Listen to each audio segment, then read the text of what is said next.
നന്ദിയോടെ സ്തോത്രം ചെയ്യുന്നു.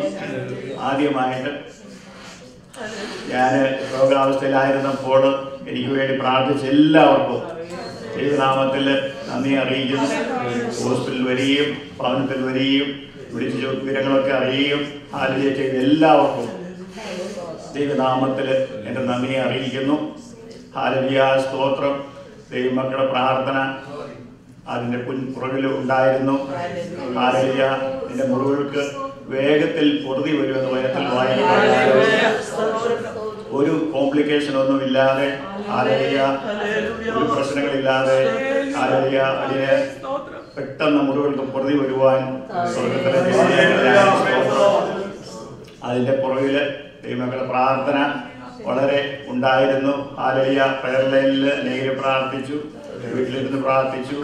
അനേകർ എല്ലാത്തിനും നന്ദി ഞാൻ അർപ്പിക്കുകയാണ്. ഹല്ലേലൂയ, സ്തോത്രം സ്തോത്രം. സെപ്റ്റംബർ 13 രാവിലെ ഞാൻ ജോലിക്ക് വേണ്ടി ഒരിക്കലത്തേക്ക് എന്നും പോകുന്ന പോലെ പോയി ലഞ്ചൊക്കെ ഉണ്ടാക്കി ബാഗിനകത്തൊക്കെ വെച്ച് കുടിക്കാനുള്ളതൊക്കെ എടുത്ത് വെച്ച്. എന്നാൽ ഞാൻ അറിയുന്നില്ല ലഞ്ച് ഞാൻ കഴിക്കുകയില്ല എന്നൊന്നും ഉണ്ടാക്കിയപ്പോൾ അറിഞ്ഞില്ല.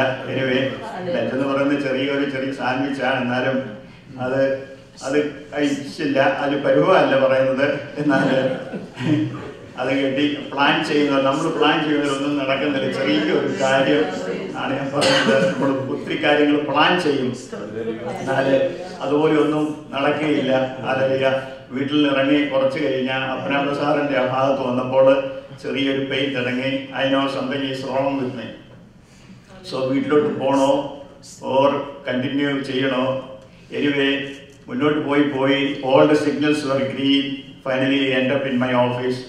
പാർക്കിങ്ങിലോട്ട് ചെന്ന് ഞാൻ ഓഫീസിലെ സെക്രട്ടറിയെ വിളിച്ച് പറഞ്ഞു, I parked my car right in front of the office. Please call an ambulance. She came out right away. പെട്ടെന്ന് വന്ന് ആംബുലൻസ് വിളിച്ചു. In few minutes I end up in an emergency, South West Memorial Hospital. അവിടെ ചെന്ന് കഴിഞ്ഞ് അവർ check ചെയ്തപ്പോൾ സംഗതികൾ വലിയ കുഴപ്പമൊന്നുമില്ല, സ്റ്റെൻഡ് ആവുന്നൊക്കെ പറഞ്ഞെങ്കിലും കുറച്ച് കഴിഞ്ഞ് ഡീപ്പായിട്ട് ചെക്ക് ചെയ്തപ്പോൾ സംഗതി വളരെ ഗുരുതരമാണ്. 1 അല്ല 2 അല്ല 3 അല്ല 4 അല്ല 5 അല്ല 6 അല്ല 7 ബ്ലോക്ക്, റെക്കോർഡ് ബ്ലോക്കാണ് എനിക്ക് ഉണ്ടായിരുന്നത്. അത് വെച്ചുകൊണ്ടാണ് ഞാൻ നടന്നത്. ഹല്ലേലൂയ, എല്ലാവരും ഇത് കേട്ടപ്പോൾ അതിശയിച്ചു. ജോർജായന് അയ്യോ ഹാർട്ട് അറ്റാക്ക് വന്നു. ഞാൻ എല്ലാവരോടും പറഞ്ഞു, I am not a superman. ഞാൻ വേദത്തിലൊരു വാക്യമുണ്ട്, ഞാൻ ഒരു കാലത്തും കുലുങ്ങി പോയില്ല, എൻ്റെ സുഖകാലത്ത് ഞാൻ പറഞ്ഞു എനിക്കൊരു രോഗം വരത്തില്ല എന്നൊക്കെ ഞാൻ മീൻ പഠിച്ചൊക്കെ നടന്നിട്ടുണ്ട്. ഒരു ഗുളിക എടുക്കത്തില്ല, ഒരു കുഴപ്പമൊന്നുമില്ല. എന്നാൽ ദൈവം അതിനൊരു മാറ്റം വരുത്തി. ഹല്ലേലൂയ, ഫൈനലി അവിടെ ചെന്ന ടെസ്റ്റുകളെല്ലാം നടത്തിയപ്പോൾ സംഗതി ഗുരുതരമാണ്. പിന്നെ ഞാൻ പിന്നത്തെ കാര്യങ്ങളൊന്നും എനിക്ക് ഓർമ്മയില്ല. I woke up next day Wednesday morning about 7 o'clock. ചുറ്റിലും ആൾക്കാരൊക്കെ നിൽക്കുന്നു, പലരും നിൽക്കുന്നു. ക്ലോക്കെ നോക്കിയപ്പോൾ 7 മണിയായി. ഞാൻ ഓർത്ത് ചൊവ്വാഴ്ച സെയിം ഡേ ഈവനിങ് 7 മണിയാണെന്ന്. ഡോക്ടറോട് ചോദിച്ചു, ട്യൂസ്ഡേ സമയം ചോദിച്ചപ്പോൾ no, today is Wednesday morning, wake up man, get up എന്ന് പറഞ്ഞ് നോക്കിയപ്പോൾ എൻ്റെ ദേഹത്തെല്ലാം ട്യൂബ്സ്, മൂക്കിലും വായിലും എല്ലാം ട്യൂബ്സ്. നോക്കിയപ്പോൾ എല്ലാം അന്നേരമാണ് പരിസരബോധം വരുന്നത്. അതിനു മുമ്പ് നടന്ന സംഗതികളൊന്നും ഞാൻ അറിയുന്നില്ല. അതേ സമയത്ത് ഞാൻ അവിടെ കിടന്നപ്പോൾ എനിക്ക് വേണ്ടി അനേകരെ പ്രാർത്ഥിച്ചുകൊണ്ടിരുന്നു. അതിനെല്ലാത്തിനും ഒന്നുകൂടെ നന്ദി പറയുന്നു. ഹല്ലേലൂയ, സ്തോത്രം. 71-ാം സങ്കീർത്തനത്തിൽ വായിക്കും പ്രകാരം ദൈവമായ യഹോവേ, നീ എൻ്റെ പ്രത്യാശയാകുന്നു. ബാല്യം മുതൽ നീ എൻ്റെ ആശ്രയം. ഹല്ലേലൂയ. എൻ്റെ സ്തുതി എപ്പോഴും നിന്നെക്കുറിച്ചാകുന്നു എന്നല്ലാതെ എനിക്ക് ഒന്നും പറയുവാനില്ല. കാരണം ഹല്ലേലൂയ, എൻ്റെ സാക്ഷികൾ പല സാക്ഷികളുടെ പല തവണ എന്നെ മരണത്തിൽ നിന്ന് വിടുവിച്ചു. Hallelujah. When I was about 1 year old, I had a serious fever. ആ സമയത്ത് ഡോക്ടേഴ്സൊക്കെ ഉപേക്ഷിച്ചു, എന്നെ വീട്ടിൽ കൊണ്ടുവന്നു. എന്നിട്ട് എൻ്റെ my grandfather prayed for me. എല്ലാവരും കരഞ്ഞുകൊണ്ട് നിൽക്കുകയാണ്. I was almost about to die. എല്ലാവരും ഉപേക്ഷിച്ചു. ആ സമയത്ത് എൻ്റെ ഗ്രാൻഡ് ഫാദർ എന്നെ കയ്യിലെടുത്ത്, 1 വയസ്സുള്ള എന്നെ എടുത്ത് കയ്യിൽ വെച്ച് പ്രാർത്ഥിച്ചു. I was healed. മിറക്കിൾസ്. അങ്ങനെ ദൈവം എന്നെ വിടുവിച്ച വിടുതൽ നമ്പർ 1. അത് കഴിഞ്ഞ് ഈ രാജ്യത്ത് വന്നു. 1984 ജൂലൈ 16 എക്സോൺ നടത്തിക്കൊണ്ടിരുന്ന സമയത്ത് ഒരു ദിവസം വൈകിട്ട് വീട്ടിലേക്ക് പോരാൻ തുടങ്ങുമ്പോൾ ഒരാൾ വന്ന് പെട്ടെന്ന് വളരെ ഫ്രണ്ട്ലി ആയിട്ട് അപ്രോച്ച് ചെയ്തിട്ട് എൻ്റെ അടുത്ത് വന്നിട്ട് പറഞ്ഞു, "Give me all your money, I am going to kill you." He showed me a gun with a count it, "I have 5 bullets to kill you, I am going to blow your brain." എന്നൊക്കെ ഇങ്ങനെ പറഞ്ഞു. എന്നിട്ട് എന്നെ ഗരാജിലേക്ക് കൊണ്ടുപോയി കൈപ്പൊക്കെ നിൽക്കാൻ പറഞ്ഞു. I obeyed. He talked all the language which is not in the dictionary. അതെല്ലാം കേട്ടുകൊണ്ട് നിന്നു. കഴിച്ച പൊട്ടാത്ത ചീത്തയൊക്കെയാണ് പറഞ്ഞത്. എന്നിട്ട് അതും കഴിഞ്ഞ് അങ്ങനെ പോക്കറ്റ് ഉണ്ടായിരുന്ന രൂപ എടുത്ത് ഞാനിങ്ങനെ കയ്യിൽ നിൽക്കുകയാണ്. എന്നിട്ട് തോക്കിങ്ങനെ ചെവിയിൽ വെച്ചിരിക്കുകയാണ്. "Don't move, I am going to kill you right now." അപ്പോൾ പല ചിന്തകളൊക്കെ മനസ്സിൽ കൂടെ കടന്നുപോയി. ഇന്നെൻ്റെ അവസാനത്തെ ദിവസമാണല്ലോ, I am going to die. മരണവും ജീവനുമായിട്ടുള്ള മൽപ്പിടുത്തപ്പോൾ ഇങ്ങനെ നിൽക്കുകയാണ്, മരണത്തെ മുമ്പിൽ കണ്ടുകൊണ്ട്. അങ്ങനെ നിന്ന സമയത്ത് അവന് എൻ്റെ കയ്യിൽ നിന്ന് കിട്ടിയത് $40-50 അത് പോരാ, കുറച്ചുകൂടെ വേണം എന്നുള്ള ഇതിൽ സേഫ് തുറക്കണം എന്നോട് പറഞ്ഞു. സേഫ് തുറക്കാനായിട്ട് സേഫിൻ്റെ അടുത്ത് വന്ന് നിൽക്കുക. പക്ഷേ he has not enough time. I was nervous. Finally he pulled the trigger. In fact, he pulled the trigger. The gun was like this. എന്നിട്ട് ആ സമയത്ത് he pulled the trigger. I cried loud. ഞാൻ ഉച്ചത്തിൽ കരഞ്ഞു. കാരണം വെടിപൊട്ടി ശബ്ദം കൊണ്ട്. ആ സമയത്ത് ആ ഗണ്ണ് നേരെ മേലിലേക്ക് പോയിന്റ് ചെയ്തുകൊണ്ട് ആ ബുള്ളറ്റ് മേലിലേക്ക് പോയി. So God spared my life. എന്നിട്ട് ഞാനിങ്ങനെ ബ്ലഡൊക്കെ നോക്കി. ബ്ലഡില്ല, പെയിനില്ല, ഒന്നുമില്ല. അവന് ഓടി. അങ്ങനെ നമ്പർ 2 സെക്കൻഡ് ടൈമിൽ ദൈവം എന്നെ വിടുവിച്ചു. അതും കഴിഞ്ഞ് ഒത്തിരി നേരം പോലീസിനെ വിളിച്ചു. പോലീസൊന്നും 1 മണിക്കൂർ കഴിഞ്ഞിട്ട് പോലീസൊന്നും വന്നില്ല.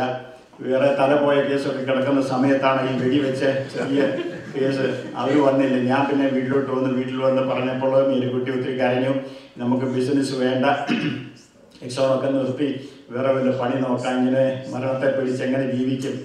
സോ പിറ്റേ ദിവസം ചെന്ന് എക്സോണിലോട്ട് വിളിച്ച് പറഞ്ഞു, ഇങ്ങനെ ഒരു സംഭവം ഉണ്ടായി. ഇപ്പം കമ്പനിക്കാർ ഞാൻ അവർ അതുപോലെ അനുസരിക്കുന്നു. അവർ പറഞ്ഞു, "Come on George, this is part of the business, you know. Don't sell you the business, you know. Don't do that.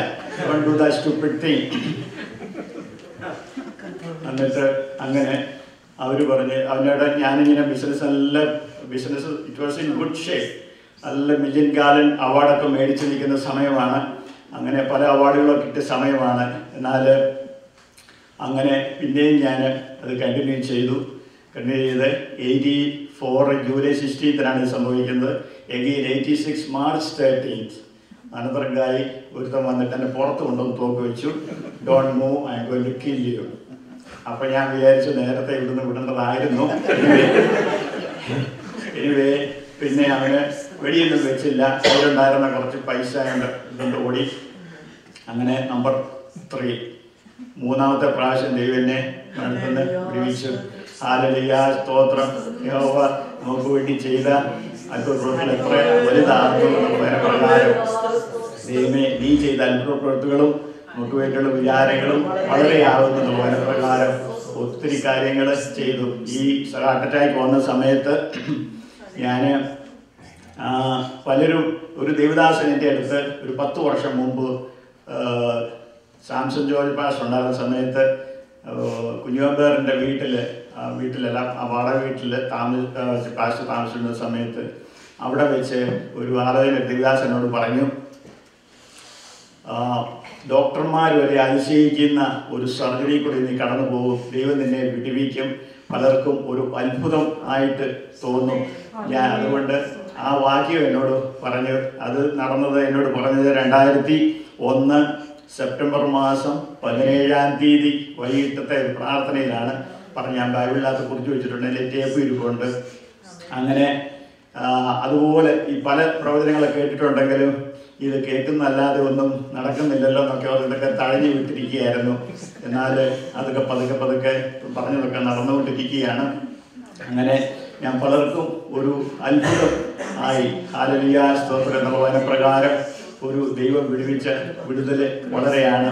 Hallelujah. എക്സോണൊക്കെ സമയത്ത്, എക്സോണിൽ ഈ ജോലിയൊക്കെ ചെയ്തുകൊണ്ടിരുന്ന സമയത്ത് ഹല്ലേലൂയ, സ്തോത്രം, ഒരു പേര് എക്സോൺ ജോർ എന്നുള്ള പേര് എനിക്ക് കിട്ടി. കാരണം അത് ഞാനിട്ടതല്ല, നാട്ടുകാർ ഇട്ട പേരാണ്.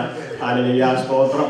കാരണം ഞാൻ നോക്കിയപ്പോൾ വേദപുസ്തകത്തിൽ ഇരട്ടപ്പേരുള്ളവർ ചുമക്കാരൻ മത്തായി, അരിമത്തിലി ജോസഫ്, ബെഥാനിയിലെ ലാസർ, അങ്ങനെ ഒത്തിരി പേര് ഉണ്ടല്ലോ. അപ്പോൾ എനിക്ക് ഒരു പേര് ഇതിൽ കുഴപ്പമില്ലല്ലോ എന്ന് ഞാൻ വിചാരിച്ചു. ഹല്ലേലൂയ, അങ്ങനെ തന്നെ ഇരിക്കട്ടെന്ന് ഞാനും വിചാരിച്ചു. വിളിക്കലും എനിക്ക് വിരോധമില്ല, വിളിച്ചില്ലെങ്കിലും എങ്ങനെയാണെങ്കിലും ആ പേര് 22 വർഷമായിട്ടിപ്പോൾ മായാതെ ഇരിക്കുന്നു. ഹല്ലേലൂയ, സ്തോത്രം. പിന്നെ ഞാൻ ഓർത്തപ്പോൾ നമ്മുടെ കർത്താവിന് വരെ ഇരട്ടപ്പേരുണ്ടായിരുന്നു. He also had a double name, ഇരട്ടപ്പേരുണ്ടായിരുന്നു. അതെന്താ? നസ്രയനായ യേശു. ആമേൻ, റൈറ്റ്? നസ്രയനായ യേശു അങ്ങനെയുണ്ട്. അതുകൊണ്ട് പിന്നെ എനിക്കിപ്പോൾ എക്സോൺ ജോർ തന്നെ വിളിക്കുന്നതിൽ എനിക്ക് ഒരു വരുവമില്ല. ഹല്ലേലൂയ, സ്തോത്രം. അങ്ങനെ ദൈവം എന്നെ വിടുവിച്ച വിടുതൽ 1 അല്ല 2 അല്ല 3 അല്ല 4-ാമത്തേതിൽ വന്ന് നിൽക്കുകയാണ്. ഇപ്പോൾ ദൈവം ചെയ്ത പ്രവൃത്തികൾ വലുതാണ്. ഹല്ലേലൂയ. ഞാൻ പണ്ട് പറഞ്ഞതുപോലെ ഒരു ദേവദാനോട് പറഞ്ഞു, ശവപ്പെട്ടി ആംബുലൻസും ഒക്കെ നിനക്ക് വേണ്ടി വെയിറ്റ് ചെയ്തിരിക്കുന്ന അവസരങ്ങളൊക്കെ വരും, പ്രാർത്ഥിക്കണം. എന്നാൽ ആംബുലൻസിൽ മാത്രം കയറാനേ ദൈവം ഇടയാക്കിയുള്ളൂ, പെട്ടിക്കകത്ത് കയറാൻ ദൈവം ഇടയാക്കിയില്ല. അതിന് നന്ദി പറയുന്നു. ഹല്ലേലൂയ, സ്തോത്രം. ദൈവം കൂടാതെ വചനത്തിൽ 171 സങ്കീർത്തനത്തിൽ അതിൻ്റെ 7-ാം വാക്യമാണെന്ന് തോന്നുന്നു. അതിൻ്റെ ഒരു വാക്യം ഞാൻ പലർക്കും ഒരു അത്ഭുതമായിരിക്കും. അങ്ങനെ 2-3 ദേവദാസന്മാരോട് പറഞ്ഞിട്ടുണ്ട്. അത് ഓർത്ത് നോക്കിയപ്പോൾ ശരിയല്ല, എല്ലാവരും അത്ഭുതം. പണ്ട് പറഞ്ഞതൊക്കെ ഇപ്പോൾ പതുക്കെ നടന്ന് വരികയാണ്. പണ്ട് പറഞ്ഞ ആളുകളൊക്കെ ഞാൻ കുറിച്ച് വെച്ചിരിക്കുകയാണ്. അതൊക്കെ ഇനി നടക്കേണ്ട സമയങ്ങളൊക്കെ അടുത്തടുത്ത് ഒരു നടന്നുകൊണ്ടിരിക്കുന്നു. ഹല്ലേലൂയ, സ്തോത്രം. കൂടാതെ ആ വെടിവെപ്പ് നടന്ന സമയത്ത് അത് 2-3 ദിവസം കഴിഞ്ഞ് ഞാനിങ്ങനെ ദൈവത്തോട് ഇങ്ങനെ പ്രാർത്ഥിച്ചു. വണ്ടി പോകുമ്പോഴെല്ലാം ഇങ്ങനെ പ്രാർത്ഥിക്കുമേ, എന്തുകൊണ്ട് എനിക്കിങ്ങനെ സംഭവിച്ചു, ബിസിനസ്സിന് വിടണോ, ഇത് വിടണോ? അപ്പോൾ ഞാൻ ഒരു ദിവസം വണ്ടിയിൽ ഇങ്ങനെ യാത്ര ചെയ്യുമ്പോൾ ഹോബി എയർപോർട്ടിൽ നിന്ന് ഇങ്ങോട്ട് വരുന്ന വഴി 610 കയറുമ്പോൾ ആ ഇറങ്ങുന്ന ആ ഭാഗത്ത് വന്നപ്പോൾ ദൈവാത്മാ എന്നോട് സംസാരിച്ചു. വേട്ടക്കാരുടെ കെണിയിൽ നിന്ന് പക്ഷി എന്നതുപോലെ നിന്റെ പ്രാണൻ വഴുതിപ്പോന്നിരിക്കുന്നു എന്നുള്ള വാക്യം. അതുകൊണ്ട് ഞാൻ എപ്പോഴും അതിൽ പോയാലും വണ്ടിയിൽ പലരും വണ്ടിയിലും എൻ്റെ കയ്യിൽ നിന്ന് ഒരു മനുഷ്യനും കൂടെയുള്ളവർ പോലും അറിയത്തില്ല. എന്നോട് ദൈവാത്മാവ് സംസാരിച്ച് ആ ഇറക്കത്തെ വരുന്ന ആ ഗൾഫേറ്റ് എന്നൊക്കെ എഴുതി വെച്ചിരിക്കുന്ന ആ ഭാഗത്ത് വന്നപ്പോൾ ദൈവാത്മാവ് സംസാരിച്ചതാണ്. വേട്ടക്കാരുടെ കടിയിൽ നിന്ന് പക്ഷി എന്നപോലെ ആണ് വഴി പോന്നിരിക്കുന്നത്. എൻ്റെ സാക്ഷ്യം പലരോടും ഞാൻ നേരിട്ട് പലരോടും പറയും. എന്നിട്ട് അവരെന്നെ വിളിച്ച് പറയും, വേറെ ആ വാക്യം വായിക്കുമ്പോഴൊക്കെ വേറിൻ്റെ കാര്യം ഞാൻ ഓർക്കുമെന്ന്. അതുകൊണ്ട് നിങ്ങൾ ഇനി ആ സങ്കീർത്തനം, ചെറിയ സങ്കീർത്തനം അതൊക്കെ വായിക്കുമ്പോൾ 124 സങ്കീർത്തനം 7-ാം വാക്യം വായിക്കുമ്പോൾ എൻ്റെ കാര്യം നിങ്ങൾ ഓർക്കും, ഐ എം ഷുവർ. കാരണം ദൈവം വിളിച്ച വിടുതൽ വലുതാണ്. ഹല്ലേലൂയ, സ്തോത്രം. ഹോസ്പിറ്റലിൽ ഒരാഴ്ചയോളം കിടന്നു, ഭവനത്തിൽ വന്നു. ആ ഹോസ്പിറ്റലിൽ കിടന്ന സമയത്തൊക്കെ വലിയ വേദനയായിരുന്നു. ദൈവമേ, എങ്ങനെ ഇതിൽ സർവൈവ് ചെയ്യും? ഹല്ലേലൂയ. ഈ ഹാർട്ടൊക്കെ എടുത്ത് വെളിയിൽ വെച്ച് ഫിക്സ് ചെയ്തിട്ട് തിരിച്ചെടുത്ത് വെച്ചെന്നൊക്കെ അവർ പറഞ്ഞു. എന്നിട്ട് ഞാൻ ചുമ്മാ ഡോക്ടർ തമാശന് കഴിഞ്ഞ പ്രാവശ്യം ചോദിച്ചു, പുട്ട് എവരിതിങ് ബാക്ക് ഇൻസൈഡ്. ചോദിച്ചു തമാശന് തമാശ പറഞ്ഞു. അപ്പോൾ anyway, thank Lord, I am alive, my heart is still beating, I'm stronger than before. Hallelujah. നന്ദി പറഞ്ഞു.